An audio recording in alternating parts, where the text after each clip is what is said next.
ദൈവ തിരുനാമത്തിന് മഹത്വമുണ്ടാകട്ടെ. ഏവർക്കും ഹെർമിറ്റ്സ് ടോക്സിലേക്ക് സ്വാഗതം. ഇത് ഹെർമിറ്റ്സ് ടോക്സിന്റെ 985 ദിവസം. ഇന്ന് വാങ്ങിപ്പിന് ശേഷം വരുന്ന 3-ാമത്തെ ഞായറാഴ്ച.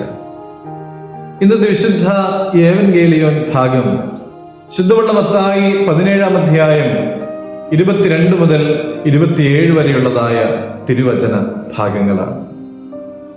ഇന്നത്തെ വിശുദ്ധ ഏവൻഗേലിയോനിൽ 2 ഭാഗങ്ങൾ നമുക്ക് കാണുവാനായിട്ട് സാധിക്കുന്നുണ്ട്. ഒന്ന്, തന്റെ മരണത്തെക്കുറിച്ചും പുനരുത്ഥാനത്തെക്കുറിച്ചും യേശു തമ്പുരാൻ തന്റെ ശിഷ്യന്മാരെ ഓർമ്മപ്പെടുത്തുന്നതായ പ്രവചന ഭാഗം. മറ്റൊന്ന്, കരം കൊടുക്കുന്നതിനെ സംബന്ധിച്ചിട്ടുള്ളതായ കാര്യങ്ങളാണ്. ഇത് 2-ാം തവണയാണ് യേശു തമ്പുരാൻ തന്റെ മരണത്തെക്കുറിച്ചും പുനരുത്ഥാനത്തെക്കുറിച്ചും തന്റെ ശിഷ്യന്മാരെ ഓർമ്മപ്പെടുത്തുന്നത്. നിങ്ങളുടെ ഗുരു കരം കൊടുക്കുന്നില്ലേ എന്ന് കരം പിരിക്കുന്ന ആളുകൾ പത്രോസിനോട് ചോദിക്കുകയാണ്.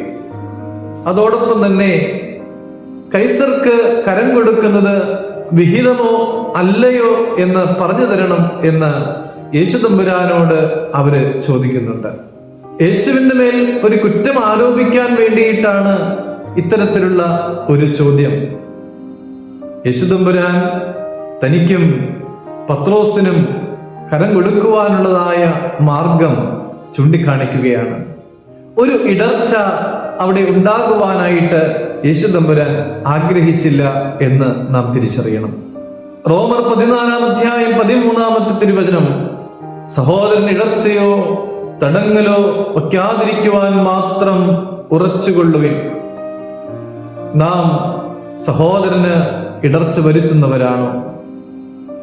ഒരാൾക്കെതിരായിട്ട് കൂട്ടം കൂടുന്നവരാണോ നമ്മൾ? അസത്യം പ്രചരിപ്പിക്കുന്നവരാണോ നമ്മൾ? മറ്റൊരാളുടെ തകർച്ചയിൽ നിശബ്ദനായിരുന്ന് സന്തോഷിക്കുന്നവരാണോ നമ്മൾ? പ്രിയമുള്ളവരെ, നമ്മുടെ ജീവിതത്തിൽ ഒത്തിരിയേറെ നമ്മൾ ശ്രദ്ധിക്കുവാനുണ്ട്.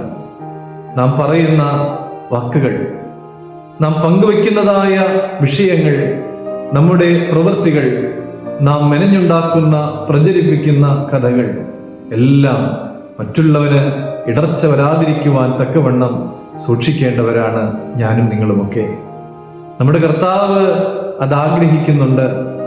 അതുകൊണ്ട് തന്നെയാണ് കൊടുക്കേണ്ട ആവശ്യമില്ലാതിരുന്നിട്ടും ഇടർച്ച ഉണ്ടാകാതിരിക്കുവാൻ വേണ്ടി കർത്താവ് നികുതി കൊടുക്കുവാൻ തയ്യാറായത്.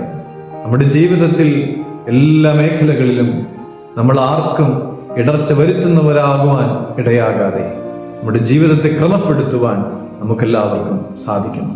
അതിന് തമ്പുരാൻ നമ്മെ അനുഗ്രഹിക്കട്ടെ. ദൈവം കൂടെ ഉണ്ടാകട്ടെ.